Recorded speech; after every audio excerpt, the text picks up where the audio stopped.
Hello, I'm Jack, and welcome to my first video. In this video, I will be dyeing this small hollow form. I turned this hollow form earlier in the week at a club demonstration and ran out of time before I had the opportunity to finish it. Let me get it mounted. I'll show you one of my dyeing Here's processes. my hollow form mounted on my lathe. It's maple and it's fairly light in color, which makes it an excellent choice for dyeing, and it's been sanded to 400 grit. I will be dyeing it with these Chromacraft wood dyes. They're a fade-resistant, alcohol-based dyes. This particular series of colors comes as a 7-pack, and I will be using 6 of the colors on this piece because I'm not going to be using the black. I've chosen this Cobalt Blue to start with. It's one of the darkest colors I'm going to use, and I'm going to be using a Q-tip to apply it. I normally use these larger daubers, but this is a small piece, so I think this will be fine. I'm just going to randomly apply it in little spots, roughly that size. Doesn't really matter. All over the piece. Doesn't matter if it runs. This is a process where you really get to just play with it. You never know what you're going to end up with. So I'm going to continue to do this with several other colors, so using the same process. So hang on, let me get some of it done and I'll show you what we've done. Okay, I'm now putting the last color on. As you can see, neatness does not count. Runs are encouraged, and any pattern you want will be fine. So I get this last color on here. I'm going to let this dry for 10 minutes or so, and I'm going to put a single medium coat of lacquer on top of it to seal it. And I'll show you that in just a moment as I finish up here. Looks like I pretty much have color everywhere. Any pattern you want to put on it is fine. However much wood you want to let show through, that's fine too. Doesn't matter. So let's let that dry a little while. I'll put some clear on it, and we'll see what we have then. Okay, our dyes have pretty much dried. I'm going to be putting a medium wet coat of clear lacquer over the top. I'm going to use this Chromacraft spray lacquer. Comes in a spray bomb. I really like it. It's a medium bodied lacquer. It's heavier than the stuff you get at the big box store, which means there's actually more lacquer in it and less fillers like lacquer thinner. It's a very clear. What I really like about it is it's got UV blockers in it, which means these bright colors that I put on here are not going to fade when this piece is subject to UV light or somebody puts it in a window. So let me get a coat of this on here, and we'll let that dry. And you can just see I'm just going to start over here.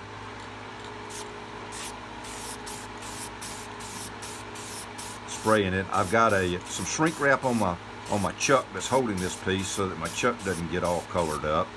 I'm gonna come over here. We'll get a little there. In a minute, it'll be obvious why I've actually cleared this. So that looks like a pretty good coating there. That ought to seal my colors and my fibers. Let that dry. I'll show you the next process. Well, our lacquer's now dried. It's sealed our colors and our pores in our wood. I mentioned earlier that I had some shrink wrap on this end of my piece, covering my chuck so that I didn't get overspray on it. I failed to mention that I also have a board laying across my bedways, my lathe, and a tile thrown over it to keep things off my bedways, because next we're going to be using our hot glue gun, and hot glue is going to drip down off this piece. We don't want it to get on our lathe. So this process is, once again, there is no right and wrong way to do it. I'm just going to start applying glue randomly all over this piece. It can go off if my glue gun starts to cool down and I get a little small pieces. I may have to slow down a little bit. I'm going to have to put another glue stick in and continue on. The more random you can get this, the more appealing the end result is going to be. So sometimes I'm going to raise my gun up high and just let it drip off.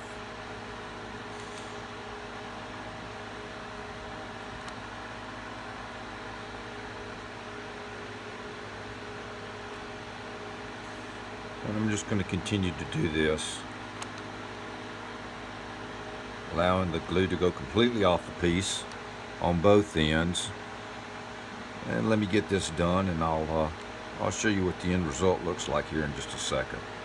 Okay, here's what I've got now. I've got my glue on my hollow form, and the next process I want to do is I want to heat this glue up just a little bit so that it lays down a little bit flatter, so I get some more distinctive lines.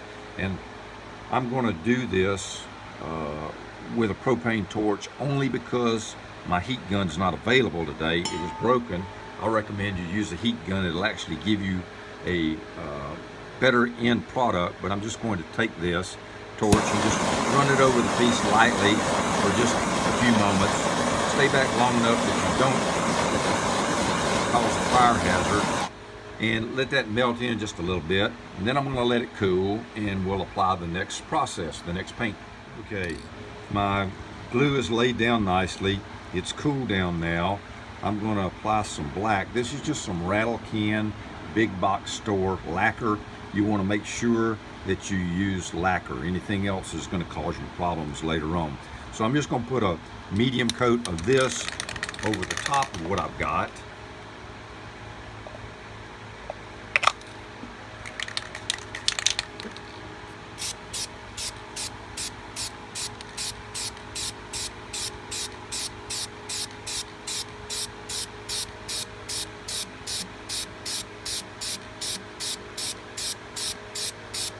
I want to make sure I get enough of it on here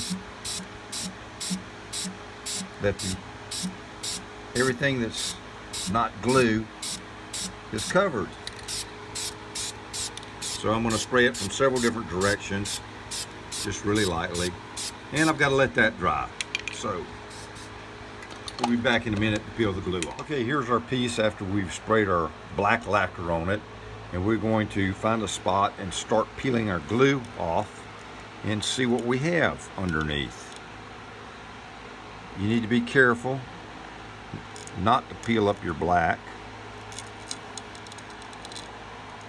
and you want to make sure that you get all the glue off, because you may have some really small little strands where the glue got really hot, and you want to get all that off.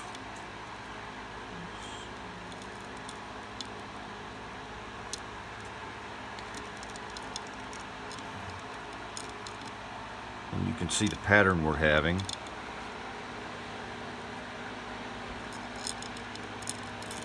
And now it may be evident why runs and being sloppy actually gives you a better finished piece. So I'm going to finish peeling this off, and we'll see what we've got. Okay, as you can see, I've gotten most of the glue off. You'll find that there's some really fine little hair-like pieces, and the easiest way to get those off is with some 600 to 1000 grit sandpaper, and just sand them very lightly. If you don't get all the glue off, you just cut through it so the color comes through, like right here. That'll be fine. The finished lacquer coating we're going to put over the top of it will go right over the glue without any problems. So now that we've got that done, you want to feel it and make sure that you don't have any really bad spots in it. I feel a little spot right here, and I'm going to sand that just a little bit more with some 600, and then I'm going to put some of that same Chromacraft clear lacquer right back over the top with it, and we'll see what it looks like when it gets a high gloss to it. So now we have 2 coats of clear on this. It's pretty much done. The only thing I'm going to let it do is completely dry. Then I'll part it off, clean up the bottom a little bit, sign it, and mail it off to the club that so graciously invited me to demonstrate for them. This is my first video. If you enjoyed it, let me know, like it, subscribe to the channel. If I get enough, I'll do some more videos. Thank you for taking your time to watch. Have a great turning day.